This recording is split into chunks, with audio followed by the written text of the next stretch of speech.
तो तुम बहुत दिनों से कोई डिसीजन लेने के बारे में सोच रहे हो, लाइक क्या तुम्हें उस लड़की को अपनी फीलिंग्स के बारे में बता देना चाहिए, बट अगर उसने सबको बता दिया तो क्या मुझे उस बेकार से फ्रेंड सर्किल को छोड़ देना चाहिए, पर वो कहेंगे लगता है तू ज्यादा बड़ा आदमी बन गया, क्या मुझे जिम जाना स्टार्ट कर देना चाहिए, बट अगर मेरी हाइट छोटी रह गई या फिर मुझे इंजरी वगैरह हो गई तो क्या मुझे अपना यूट्यूब चैनल खोलना चाहिए, बट अगर लोगों ने मुझे जज किया तो। डिसीजंस लाइक दिस तुम्हें ओवर थिंकिंग करने पर मजबूर कर देते हैं, but you know what, if you didn't take the risk nothing will change, because doubt kills more dreams than failure ever will. तो इमेजिन तुमने उस लड़की से अपने दिल की बात नहीं की क्योंकि तुम्हें डाउट था इससे कहीं तुम्हारी फ्रेंडशिप भी खराब ना हो जाए, बट क्या पता एक्चुअलिटी कुछ और हो, क्या पता वो लड़की भी तुम्हें पसंद करती हो और तुम्हारी तरह वो तुमसे अपनी दिल की बात कह ना पाई हो क्योंकि उसे भी डर था कि इससे तुम्हारी फ्रेंडशिप खराब ना हो जाए। सपोज तुमने उस फ्रेंड सर्किल को छोड़ने का रिस्क नहीं लिया बिकॉज तुम्हें डाउट था कि इससे तुम सबकी नजरों में क्रिंज ना बन जाओ, बट क्या पता एक्चुअलिटी कुछ और ही हो, क्या पता तुम्हें फ्यूचर में उनकी तरह स्मोकिंग या फिर ड्रिंकिंग की आदत नहीं लगती बिकॉज अब तुम्हारे पास एक हाई क्वालिटी फ्रेंड ग्रुप है जिनके काम और सोच तुम्हारी तरह ही अच्छी है। तुमने रिस्क नहीं लिया जिम जाने का क्योंकि तुम्हें डाउट था कि तुम कहीं जोर जोश में इंजरी ना करवा लो या फिर तुम्हारी हाइट छोटी रह गई तो, बट क्या पता एक्चुअलिटी डिफरेंट हो, क्या पता हैवी वेट्स लिफ्ट करने से तुम्हारी बॉडी में HGH मतलब कि ह्यूमन ग्रोथ हार्मोन्स की क्वांटिटी बढ़ गई हो एंड उससे तुम्हारी हाइट बढ़ गई हो, या फिर तुमने मसल बिल्ड करके एक अमेजिंग और प्राउड फिजिक अचीव कर ली हो। You never know what's gonna happen, all you can do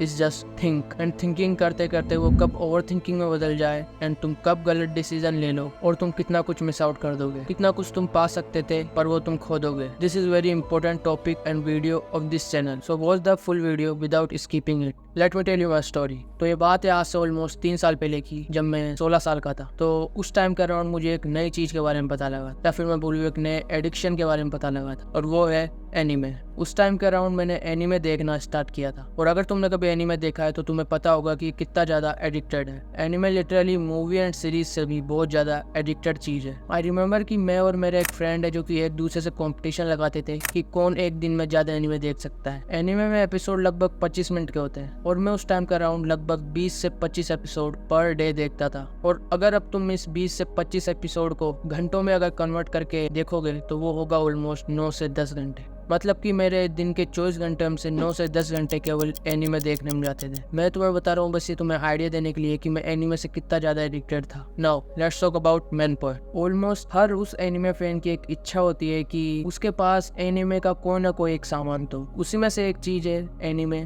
T shirts. तुम्हें ऑलमोस्ट 10 में से 6 या 7 एनीमे फैंस के पास कोई ना कोई एनीमे की टी शर्ट तो मिल ही जाएगी, और उन्हीं में से एक हूँ मैं। क्योंकि मैं एनीमे का बहुत बड़ा फैन था तो मेरी भी इच्छा जगी कि मैं भी एक एनीमे की टी शर्ट लाऊं, एंड समहाउ मैंने अपने फादर को कन्विंस कर लिया कि मुझे एक एनीमे की टी शर्ट दिला दे, एंड वो मान भी गए। तो मैं अपना फोन उठाता हूँ एंड अमेजोन खोलता हूँ और उसमें जाकर के सर्च करता हूँ anime T shirts. I remember कि मैंने अपना जो कार्ट है अमेजोन का कार्ट, मैंने उसमें ऑलमोस्ट 20 टी शर्ट्स ऐड कर ली थी, जबकि मैं केवल एक ही खरीद सकता था। तो फिर मुझे उन 20 टी शर्ट्स में से एक टी शर्ट सेलेक्ट करने में ऑलमोस्ट 2 दिन लग गए थे। मैंने 2 दिन बाद जा करके उनमें से एक टी शर्ट को ऑर्डर किया था, क्योंकि मेरे दिमाग में बहुत ज्यादा थॉट्स है। लाइक मुझे नारुतो अच्छा लगता है तो मैं नारुतो की ले सकता हूँ, बट मुझे हिताची भी पसंद है, बट मेरा फेवरेट तो काकाशी है। लाइक इस तरीके के मेरे दिमाग में बहुत सारे थॉट्स थे। मैं बहुत ज्यादा कंफ्यूज था कि कौन सी लूं। तो फिर आखिरकार 2 दिन बाद जा करके मैंने उनमें से टी शर्ट्स ऑर्डर करी थी। It's not about the T shirt, it's about the time. मुझे लिटरली एक सिंपल सा डिसीजन लेने में 2 दिन लग गए। It was an mental term. मेरा दिमाग लगभग 2 दिन तक एक सिंपल सा डिसीजन नहीं ले पाया। Now imagine the bigger decision of life, क्योंकि जब तुम इसी तरह से बहुत ज्यादा ओवर थिंकिंग करते हो तो इससे तुम्हारी लाइफ बहुत ज्यादा स्लो डाउन हो जाती है। क्योंकि आजकल ओवर थिंकिंग करना बहुत ज्यादा आसान है, क्योंकि तुम्हारे पर ऑलरेडी बहुत ज्यादा प्रेशर होता है। लेट्स से कि तुम एक स्टूडेंट हो, तुम्हें होमवर्क भी पूरा करना है, बट कल तुम्हारा साइंस का एग्जाम भी है। तुम्हारे पास उसे एक लड़की का मैसेज भी आया हुआ है तो तुम्हें रिप्लाई क्या करना है। मैं भी तुम्हारे पेरेंट्स का तुम्हारे ऊपर थोड़ा बहुत प्रेशर है, और तुम कुछ बैड हैबिट्स को भी छोड़ने की कोशिश कर रहे हो, like masturbation, smoking, social media, just like this. तुम्हारे पर ऑलरेडी बहुत सा प्रेशर है, तो फिर इस जगह ओवर थिंकिंग करना बहुत ही कॉमन सी बात है। तो ऐसे में फिर कोई बड़ा डिसीजन क्या, छोटे मोटे डिसीजन लेने में ही तुम्हें बहुत ज्यादा दिक्कत होगी। मैंने तुम्हें अपना टी शर्ट वाला एग्जाम्पल दिया जो कि बहुत सिंपल और छोटा डिसीजन था, बट उसे लेने में मुझे ऑलमोस्ट 2 दिन लग गए। अब इमेजिन करो कोई बड़ा डिसीजन आ जाए। फॉर एग्जाम्पल सपोज तुमने अभी 10th क्लास पास कर ली, अब नाउ तुम 11th में जाने वाले हो, तो तुम्हें सब्जेक्ट चूज करना होगा कि अब तुम्हें कौन से सब्जेक्ट के फील्ड में जाना है, और हर अलग सब्जेक्ट का मतलब है अलग करियर। ये तुम्हारे पूरे करियर का नहीं बल्कि तुम्हारी पूरी लाइफ का बड़ा डिसीजन हो सकता है। लेट्स से कि तुम्हें हमेशा हमेशा से ही डॉक्टर बनने की इच्छा रही है, तो उसके लिए फिर तुम्हें साइंस बायो लेना होगा। बट तुम्हारा जो पूरा फ्रेंड सर्किल है वो कॉमर्स ले रहा है एंड तुम्हारे पापा चाहते हैं कि तुम इंजीनियर बनो, तो उसके लिए तुम्हें फिर साइंस मैथ लेना होगा। बट फिर तुम्हारा भाई कहता है कि तू आर्ट्स ले ले क्योंकि वो आसान है और इससे तुझे अच्छे मार्क्स मिल जाएंगे। कोई तुम्हें क्या सब्जेक्ट लेने को कह रहा है तो कोई क्या। और अब यहाँ पर तुम बहुत आसानी से ओवर थिंकिंग में जा सकते हो, क्योंकि तुम्हें अपने दोस्तों को भी नहीं खोना, बट तुम्हें अपने पापा का दिल भी नहीं दुखाना, बट तुम्हें डॉक्टर भी बनना है एंड तुम्हें अच्छे ज्यादा मार्क्स भी चाहिए। That's a very big decision, isn't it? और इसी ओवर थिंकिंग की वजह से तुम अपनी पूरी लाइफ को दाव पर लगा देते हो, because you are not sure कि तुम्हें करना क्या है। You got so much into your mind. That's not how a strong and confident man look like. A strong and confident man knows what he is doing and he is very confident about it. So let me tell you how you can become more confident and stop doing overthinking.